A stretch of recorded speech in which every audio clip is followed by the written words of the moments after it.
Welcome students. बेटा हम लोग आज फिज़िक्स की फ़र्स्ट क्लास स्टार्ट करेंगे। तो फर्स्ट क्लास में जो हमें पढ़ना है फिज़िक्स में 10th क्लास में, वो हमारा है पहला जो चैप्टर है वो रिफ्लेक्शन एंड रिफ्रैक्शन है। हिंदी में इसको समझ सकते हैं बेटा प्रकाश का परावर्तन तथा प्रकाश का अपवर्तन। अब बेटा सबसे पहले हमें ये पता होना चाहिए प्रकाश क्या है, लाइट क्या है। इंग्लिश मीडियम में बोलेंगे लाइट और हिंदी में बोलेंगे उसको प्रकाश। तो हमें क्या पढ़ना है, लाइट का रिफ्लेक्शन एंड रिफ्रैक्शन, प्रकाश का परावर्तन और प्रकाश का अपवर्तन। तो प्रकाश क्या है, देखो बेटा यहाँ पे लिखा हुआ है, क्या लिखा हुआ है, the radiation which affect our eyes so as to produce the sensation of vision is called as light। इसका मतलब जो अगर समझें, मीन एक प्रकार का ये रेडिएशन है जो हमारी आइज़ पे, हमारी आँखों पे सेंसेशन मीन संवेदना को उत्पन्न करता है। बेटा आपने कभी देखा होगा कि जब लाइट एकदम से टार्च आपकी आंखों पे डाला जाए तो आपकी आंखों में एक टाइप की संवेदना उत्पन्न हो जाती है। तो लाइट को क्या कह सकते हैं कि लाइट एक प्रकार का रेडिएशन है जो आंखों पे संवेदना उत्पन्न करता है या संवेदना उत्पन्न करती है। तभी यहाँ पे देखो लिखा बेटा लिखा हुआ the radiation which affect our eyes so as to produce the sensation of vision which called as light. Sensation of vision, sensation of vision का क्या मतलब, विजन मतलब जिसकी सहायता से हम वस्तुओं को देख सकते हैं। अब जब अगर इसकी डिफिनेशन दूसरी तरह भी कहा जाए तो लाइट एक प्रकार की बेटा एनर्जी है। एनर्जी मतलब ऊर्जा है। लाइट एक प्रकार की एनर्जी या ऊर्जा है जिसकी सहायता से हम वस्तुओं को देख सकते हैं। किसको देख सकते हैं बेटा, वस्तुओं को देख सकते हैं। या ऐसे भी कह सकते हो प्रकाश एक प्रकार का विकिरण ऊर्जा है। कैसी ऊर्जा है बेटा, विकिरण ऊर्जा है जो वस्तुओं को देखने में सहायक होती है। इंग्लिश मीडियम वाले क्या समझ सकते हैं बेटा, the radiation which affect our eyes so as to produce sensation of vision is called light. अब यहाँ पे एक इम्पॉर्टेंट पॉइंट लिखा हुआ है बेटा। क्या इम्पॉर्टेंट पॉइंट लिखा हुआ है कि लाइट खुद में नहीं दिखाई देती। Light is not visible. Light हमें दिखाई नहीं देती है। Light is not visible but with the help of light we see the object. Mean light खुद नहीं दिखाई देती है लेकिन लाइट की सहायता से, प्रकाश की सहायता से हम वस्तुओं को देख सकते हैं। तभी ये पॉइंट लिखा हुआ है बेटा, it is important to note that through the light makes the object visible. Light की सहायता से ऑब्जेक्ट तो विजिबल हैं, देखे जा सकते हैं, but light itself is not visible. उसकी सहायता से हम लोग बेटा वस्तुएं तो देख सकते हैं, प्रकाश की सहायता से, लाइट की हेल्प से हम वस्तुओं को तो देख सकते हैं, लेकिन प्रकाश अपने आप में विजिबल नहीं होता है।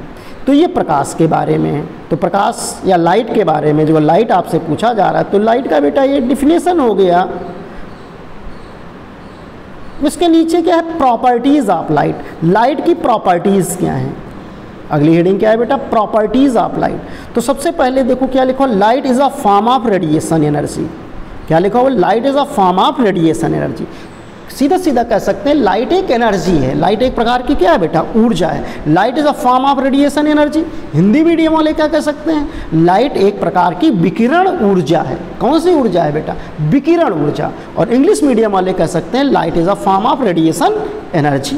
पहला तो प्रॉपर्टी यही है कि प्रकाश एक प्रकार की ऊर्जा होती है, light is a energy.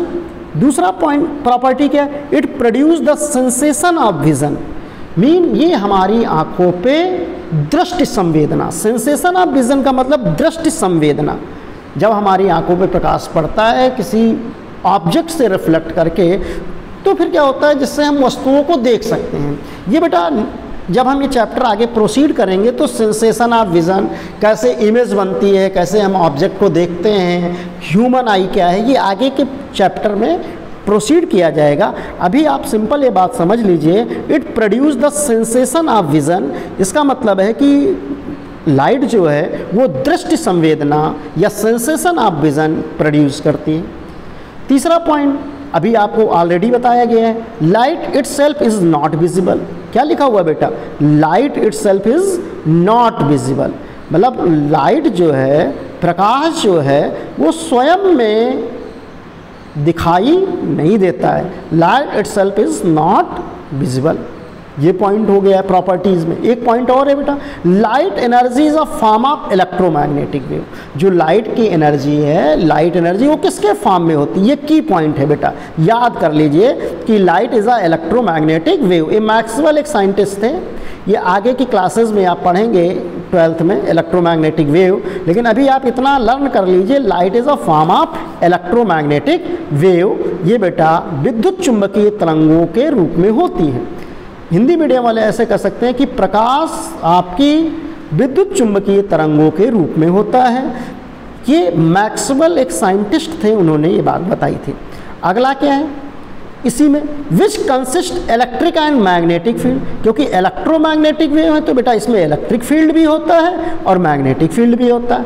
Hindi में विद्युत क्षेत्र भी होता है और चुंबकीय क्षेत्र। तो इस पॉइंट को आप ऐसे याद कर सकते हैं कि जो हमारा प्रकाश है वो विद्युत चुंबकीय तरंगे होती हैं। Light is a form of electromagnetic wave which has electric component and magnetic component, और ये दोनों एक दूसरे के म्यूचुअली परपेंडिकुलर होते हैं, मतलब लंबवत होते हैं बेटा। देखो यहाँ डायग्राम में दिखाया गया, इलेक्ट्रिक ई, इलेक्ट्रिक फील्ड मतलब चुंबकीय तरंगों को ई, कैपिटल ई सिंबल से दिखाते हैं, और मैं गलत बोल गया बेटा, विद्युत तरंगों को कैपिटल ई से दिखाते हैं, गलत बोल गया था सॉरी, कैपिटल ई से विद्युत तरंगों को दिखाते हैं, इलेक्ट्रिक वेव को दिखाते हैं, और कैपिटल बी से चुंबकीय वेव को दिखाते हैं, मैग्नेटिक वेव को दिखाते हैं। ये एक दूसरे के म्यूचुअली परपेंडिकुलर होते हैं। तभी देखो इलेक्ट्रिक फील्ड वेक्टर को वाई डायरेक्शन में दिखाया है और मैग्नेटिक फील्ड वेक्टर को बेटा जेड डायरेक्शन में दिखाया गया। बस इतना आप याद कर लीजिए कि जो लाइट होती है वो विद्युत चुंबकीय तरंगे होती हैं। इसमें विद्युत क्षेत्र का कंपोनेंट होता है, चुंबकीय क्षेत्र का कंपोनेंट होता है, और वेव जो है इन दोनों के परपेंडिकुलर प्रोपोगेट करती है। तभी देखो बेटा विद्युत तरंगों को वाई डायरेक्शन में दिखाया गया, चुंबकीय तरंगों को किस डायरेक्शन में दिखाया गया? जेड डायरेक्शन में।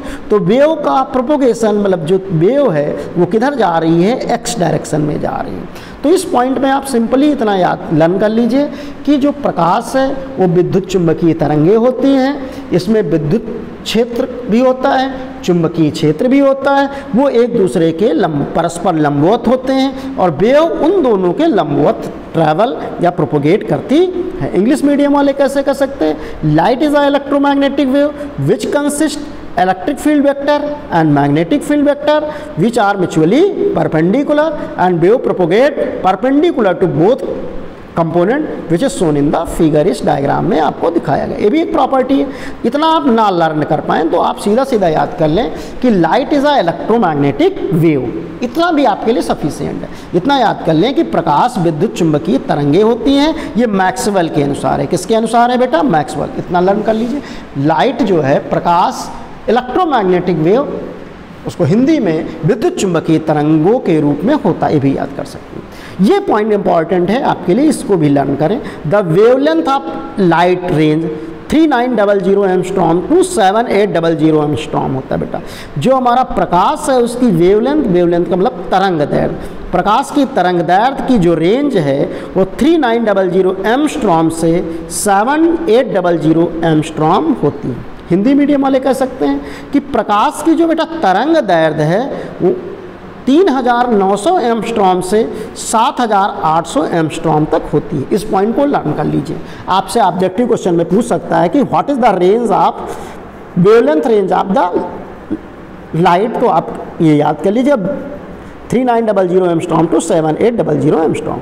अगला क्या है? इन वैक्यूम, वैक्यूम मतलब निर्वात, or in air speed of light 3 × 10⁸ meter per second होती है। ये भी प्रॉपर्टी है बेटा कि वैक्यूम या आपका एयर है उसमें जो हमारा प्रकाश है, जो लाइट है, उसकी स्पीड कितनी होती है? 3 × 10⁸ मीटर पर सेकंड। कितनी होती है बेटा? 3 × 10। इस पॉइंट को भी आप लर्न करें। In vacuum or air speed of light is 3 × 10⁸ meter. लेकिन जब प्रकाश एयर में या वैक्यूम में ना हो, किसी भी ट्रांसपेरेंट मीडियम में जाए। ट्रांसपेरेंट मीडियम मतलब जिसमें इधर से उधर दिखाई दे, जिसमें प्रकाश जा सके।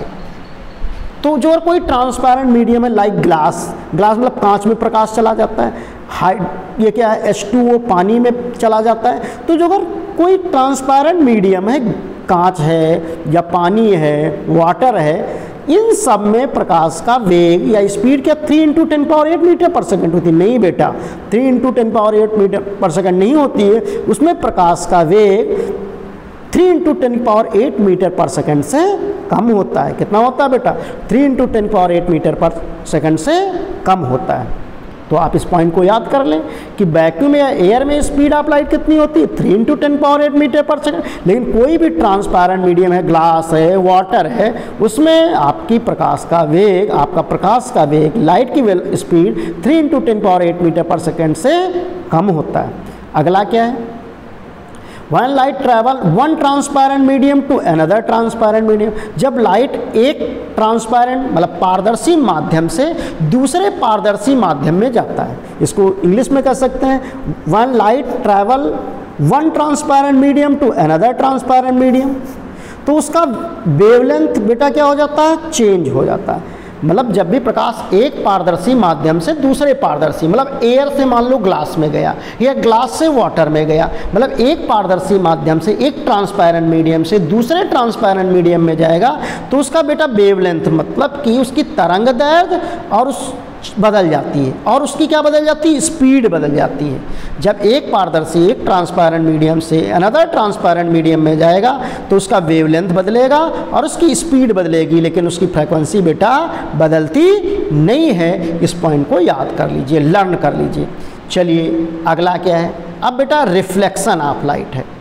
रिफ्लेक्शन ऑफ लाइट का मतलब क्या होता है बेटा? प्रकाश का परावर्तन। रिफ्लेक्शन ऑफ लाइट का मतलब क्या होता है? हिंदी में क्या कहेंगे इसको? प्रकाश का परावर्तन, और इंग्लिश में इसको रिफ्लेक्शन ऑफ लाइट। तो यहाँ पे देखो डायग्राम बनाया, देखो बेटा जब भी प्रकाश लाइट, ये देखो यहाँ डायग्राम में बना हुआ है, जब भी आपकी लाइट रेज या प्रकाश की किरणें किसी smooth surface like a mirror, mirror का मतलब शीशा वगैरह पे पड़े या किसी चिकनी सतह पे पड़े, तो जब भी प्रकाश किसी चिकनी सतह पे आपतित होता है या इंसिडेंट करता है या आप आके गिरता है, तो प्रकाश क्या होता है? उससे बाउंस बैक हो जाता है, उससे वापस रिटर्न कर जाता है। क्या हो जाता है बेटा? रिटर्न कर जाता है। प्रकाश का जो लाइट का यही इवेंट है, यही जो फिनोमिना है, यही जो घटना है, उसी को प्रकाश का परावर्तन कहते हैं। सीधी सीधी बात है कि प्रकाश जब बेटा किसी भी स्मूथ सरफेस पे, स्मूथ सरफेस मतलब लाइक अ मिरर, मिरर तो आपके घर में ही है, आप जानते हैं, मिरर जैसे स्मूथ सरफेस पे पड़ता है, तो प्रकाश क्या होता है? मिरर से टकराने के बाद वापस लौट जाता है। प्रकाश की इसी घटना को बेटा प्रकाश का परावर्तन, तभी देखो इंग्लिश में लिखा हुआ है इसकी definition, when light is incident on a surface transparent और opaque, it is partially sent back. Partially sent back मतलब वापस भेज दिया जाता बाय द सरफेस। सरफेस के द्वारा क्या है बेटा? सरफेस के द्वारा क्या कर दिया गया? वापस भेज दिया गया। इन द सेम मीडियम, उसी मीडियम में, थ्रू विच, उसके द्वारा, it had come, this phenomena is called as reflection of light. क्या मतलब बेटा? जब भी किसी स्मूथ सरफेस पे मिरर पे गिरेगा तो मिरर पे तो पूरा का टोटली रिफ्लेक्ट होगा। मिरर पे गिरेगा तो बेटा क्या हो? टोटली रिफ्लेक्ट करेगा। लेकिन जो अगर कोई ट्रांसपेरेंट मीडियम होता है तो कुछ रिफ्लेक्ट करता है और कुछ उस मीडियम में आगे की ओर चला जाता है, उसमें ट्रांसमिट हो जाता है। तो अभी जो अगर मिरर पे करे इंसिडेंट करेगा लाइट, प्रकाश, तो क्या होगा? उसी मिरर से टकराने के बाद बेटा वापस चला जाएगा, तो उसको बोलेंगे रिफ्लेक्शन ऑफ लाइट। लेकिन जो कोई ट्रांसपेरेंट मीडियम है, पारदर्शी माध्यम है, जैसे पानी, तो पानी में क्या होगा? मान लीजिए पूरा का पूरा 100 आ रहा है, 100 मान लो एक नंबर ऐसे आपके समझ के लिए 100 आ रहा, तो 100 में से 100 नहीं रिफ्लेक्ट करता है, कुछ मीडियम में चला जाता है और कुछ उसका भाग, आंशिक भाग परावर्तित हो जाता है। उसका पार्शियली पार्ट क्या होता है? परावर्तित, रिफ्लेक्टेड हो जाता है ट्रांसपेरेंट मीडियम से। किससे बेटा? ट्रांसपेरेंट मीडियम से।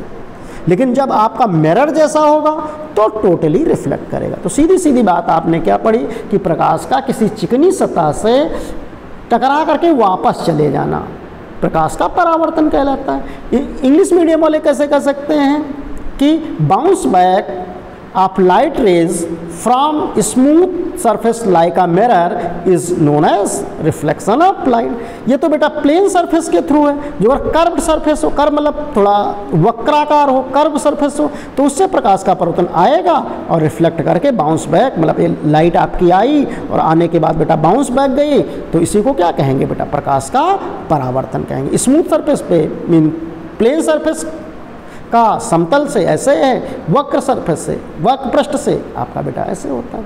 अब रिफ्लेक्शन क्या है, आप जान गए कि लाइट का किसी स्मूथ सरफेस से गिरना और गिरने करके वापस रिटर्न बैक कर जाना, स्मूथ सरफेस से प्रकाश का मतलब लाइट का रिफ्लेक्शन बोला जाता है। अब रिफ्लेक्शन के लॉ हैं बेटा, रिफ्लेक्शन के क्या हैं, लॉ हैं। तो दो लॉ हैं, कितने हैं बेटा लॉ, 2 लॉ। रिफ्लेक्शन से रिलेटेड मान लीजिए ये क्या है, M1 M2 एक आपका प्लेन सरफेस है, क्या है बेटा M1 M2 एक स्मूथ सरफेस है, लाइक अ मिरर समझ लीजिए आप, क्या मिरर। इस पे एक परपेंडिकुलर डायरेक्शन दिखाई गई है, नॉर्मल दिखाई गई, ये दिखाई गई बेटा इंसिडेंट रे, क्या है और ये कौन सी रे है बेटा, देखो रिफ्लेक्टेड रे, इसमें लिखा हुआ है बेटा, ये कौन सी रे है, रिफ्लेक्टेड रे। ये आपकी इंसिडेंट रे है, ये बेटा रिफ्लेक्टेड रे है, और देखो ये नॉर्मल है, और M1 M2 क्या है, मिरर है।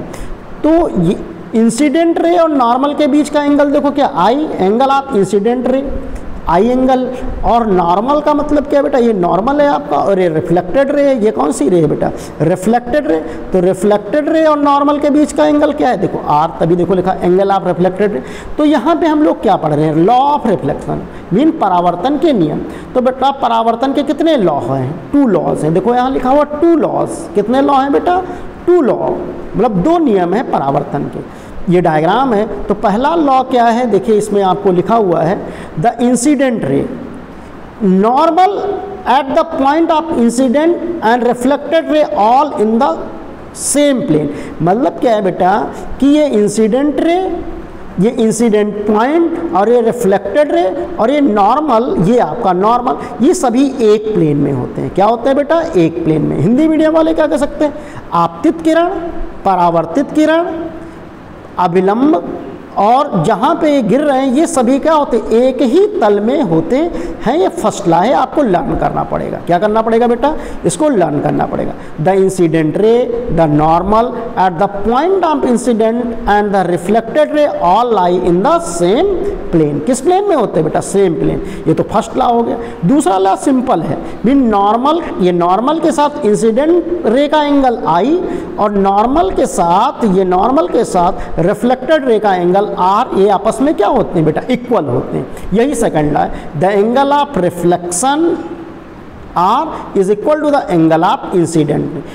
हिंदी मीडियम वाले क्या कह सकते हैं, परावर्तित कोण और आपतित कोण दोनों क्या होते हैं बेटा, बराबर होते हैं। एंगल आई एंगल आर के इक्वल होता है। ये लॉ ऑफ रिफ्लेक्शन है। तो बेटा आज की क्लास हम क्या करेंगे, कंप्लीट करेंगे। सिंपल है, तो इसमें आपका इंग्लिश मीडियम वाले बच्चों का तो नोट्स इसमें बना हुआ है, इसको नोट्स आप इसी का नोट्स बनाएं, और इनके एक एक पॉइंट जो आपको हमने बताए हैं इसको अच्छे से समझिए और इनको लर्न करिए कि लाइट क्या है। जैसे लाइट क्या है, प्रकाश आपकी इलेक्ट्रोमैग्नेटिक वेव हैं, ये क्या करती है, ये स्वयं में दिखाई नहीं देती है, ये सेंसेशन ऑफ विज़न मतलब दृष्टि संवेदना देती है, ये एक प्रकार की विकिरण ऊर्जा है। इन सारे इनकी जो वेवलेंथ है, तरंग दैर्ध्य है, देखो the wavelength of light 3900 angstrom से इतनी होती है, स्पीड इतनी होती है। ये सारे पॉइंट आप बेटा क्या करें, लर्न करें। ये बिल्कुल सिंपल टॉपिक है, बिल्कुल थियरिटिकल टॉपिक है, इसको आप अच्छे से समझें। कोई प्रॉब्लम है तो आप हमें कमेंट करके बताइए कि क्या प्रॉब्लम आ रही है। नेक्स्ट क्लास में हम आपको इसके आगे का प्रोसीड करेंगे। आज की क्लास बेटा कंप्लीट करते हैं। ओके, थैंक यू बेटा, थैंक यू।